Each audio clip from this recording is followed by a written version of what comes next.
Olá, hoje é dia 28 de agosto de 2019. Eu sou o pastor Raul Nogueira e você está no canal que tem o foco em missões, né?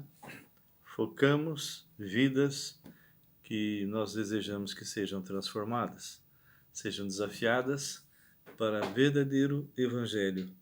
O evangelho que transforma, liberta, cura, o evangelho que é bíblico, não esse evangelho água com açúcar, esse evangelho que hoje estão sendo vendidos aí por muitas igrejas, né, que são grandes igrejas, grandes negócios. Então, nós gostaríamos de mudar um pouquinho essa situação. Sei que tem vários pastores sérios que estão pregando a palavra de Deus de verdade, tipo o Hernani Dias Lopes e outros, que realmente pregam a palavra de Deus, que expõem a palavra de Deus, versículo a versículo. E eu estava conversando com algumas pessoas a respeito de assuntos diversos e estávamos comentando como que as igrejas hoje estão fracas, como as igrejas hoje estão superficiais. Você acredita, meu irmão, que há pastores hoje que são covardes? Desculpa o termo, mas são covardes. Não se fala mais de pecado. A pessoa tem um probleminha. A pessoa, ela está adulterando, ela está com uma dificuldade, com um probleminha. Ou seja, a palavra pecado parece que foi retirada da igreja porque isso incomoda. E isso faz com que as pessoas sejam confrontadas e elas não gostam. Em muitas igrejas isso pode representar perda financeira. Se eu confronto, se eu prego a palavra de Deus da forma como tem que ser pregada, é possível que essas pessoas saiam da igreja, porque elas não querem ser confrontadas, de jeito nenhum. Mas eu digo a você, a palavra continua sendo a mesma. A palavra de Deus é imutável e ela foi escrita exatamente para nos confrontar. Quando nós fazemos aconselhamento, esse aconselhamento é exatamente a cura da alma. Essa palavra é exatamente o espelho da nossa alma. E quando nós falamos o que a palavra de Deus diz e não o que eu acho. Eu falo aquilo que a pessoa precisa ouvir e não o que ela deseja ouvir. Só que em muitas igrejas você não pode mais fazer isso porque as pessoas ficam melindradas, incomodadas, afinal de contas você está tocando em pontos difíceis, feridas. Mas irmão, a igreja verdadeira é um hospital. E é lá que devem ser tratados doentes espirituais. E a cura para a nossa alma, e a palavra do Salmo 19 diz isso, no versículo 7, não é? Que a palavra de Deus é perfeita e restaura a alma. Só não vai restaurar se o meu ego estiver no centro. Aí não tem condições. Mas eu estava falando com alguns irmãos e eles estavam dizendo, sabe, Raul, ah, tem pessoas que, inclusive, quando vai um pregador, proíbe de falar a palavra pecado. Diga que a pessoa está com dificuldade, está com problema, mas nunca fale que é pecado. E eu quero dizer uma coisa para você que está me ouvindo. Se você pertence a alguma igreja que não confronta, que não fala de pecado, ah, toma cuidado. Tem alguma coisa estranha aí. Porque o Senhor Jesus confrontou, Paulo confrontou, os antigos profetas confrontaram. Meu irmão, eu não sei como está o seu mundo interior. Uma coisa eu quero dizer para você. Ando com o Senhor há 40 anos. E nesses 40 anos, eu fui muitas e muitas e muitas vezes confrontados por esta palavra. E essa palavra me fez ver muitas vezes como era o estado da minha alma. E foi quando eu me arrependi. Quantas vezes? Sabe, eu tenho visto muitos e muitos e muitos irmãos passando por grandes dificuldades, por desconhecer a palavra de Deus. Pessoas que oram, oram até muito, são pessoas sinceras, oram bastante, gastam muito tempo de oração, mas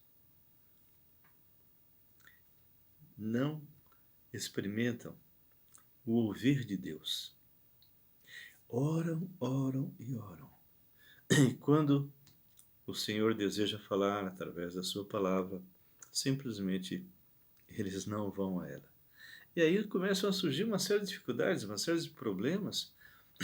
Essa pessoa não sabe trabalhar, não sabe enfrentar situações adversas, angústias. Sabe, eu penso muito assim, que quando nós não conhecemos a palavra de Deus de verdade, não estudamos a palavra de Deus, dificilmente nós conhecemos o Deus da palavra. Eu não sei se a tua vida está assim, meu querido, mas a palavra do Senhor diz que nós devemos manejar bem a palavra da verdade. Devemos ser bons obreiros, manejando mesmo, conhecendo profundamente essa palavra. Porque é ela que liberta, ela é que transforma, ela é que muda a vida, como mudou a minha vida. Vocês nem imaginam como eu era.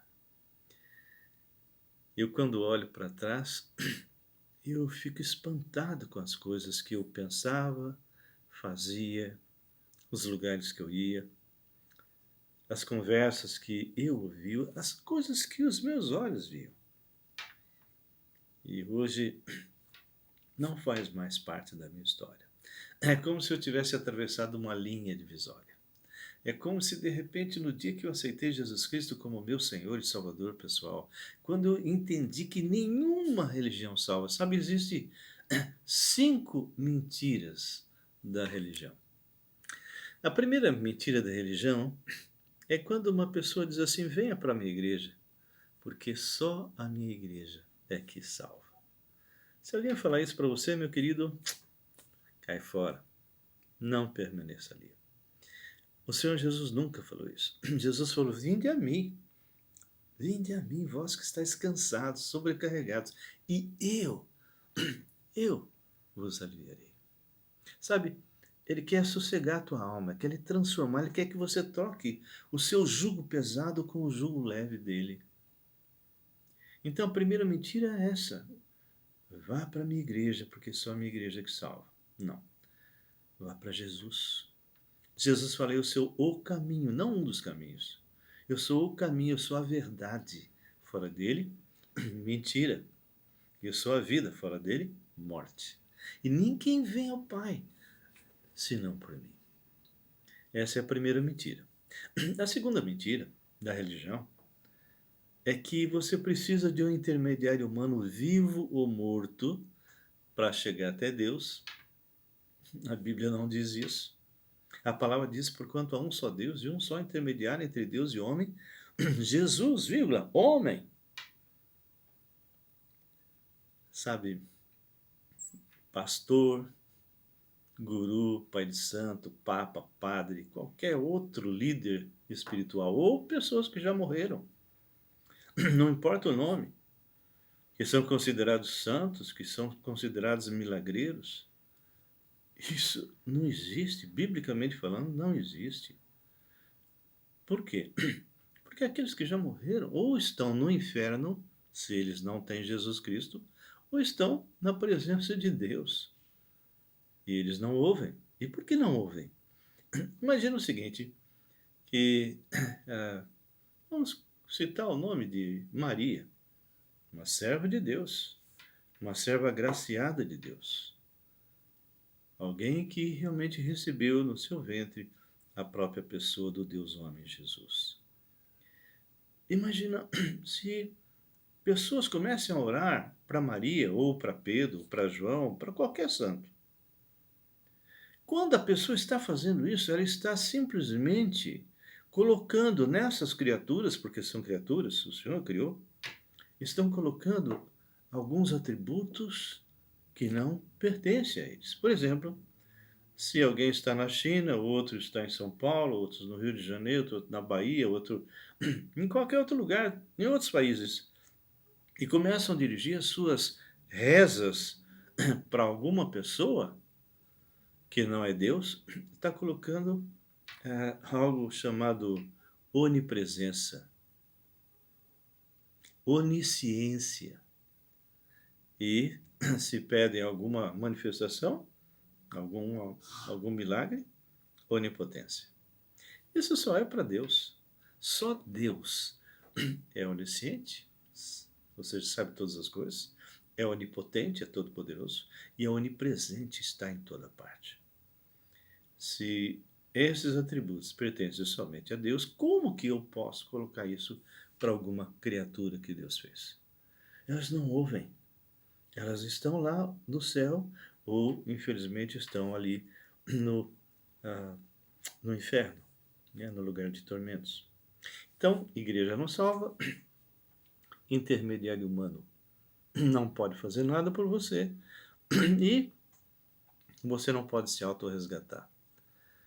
É como se você estivesse morrendo afogado e quisesse puxar o seu próprio cabelo para sair da água. É impossível. Alguém tem que vir e tirar você de lá. Entende o que eu estou dizendo? É claro? Você precisa ser retirado.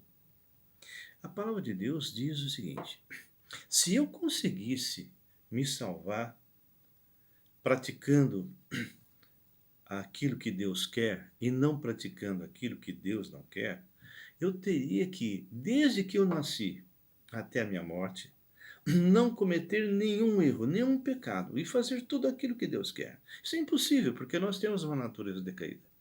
Como é que eu sei disso? Ora, a palavra de Deus é muito clara quando nós abrimos lá em Romanos capítulo 3, versículo 10 em diante. Ele diz para nós algo que não tem como as pessoas contestarem. Olha só, e eu vou concluir com isso aqui. Romanos capítulo 3, versículo 10. Como está escrito, não há justo nem sequer um. Quantos justos? Nenhum. Não há quem entenda. Não há quem busque a Deus. Todos se extraviaram, a uma se fizeram inúteis. E olha agora a paulada final. Não há quem faça o bem, não há nem um sequer. No ponto de vista de Deus, nós somos exatamente iguais, podres. Temos uma natureza decaída. Não conseguimos fazer nada que agrade a Deus. E se morrermos desse jeito, estaremos longe de Deus por toda a eternidade. Então aí eu te pergunto, como você está? Ok?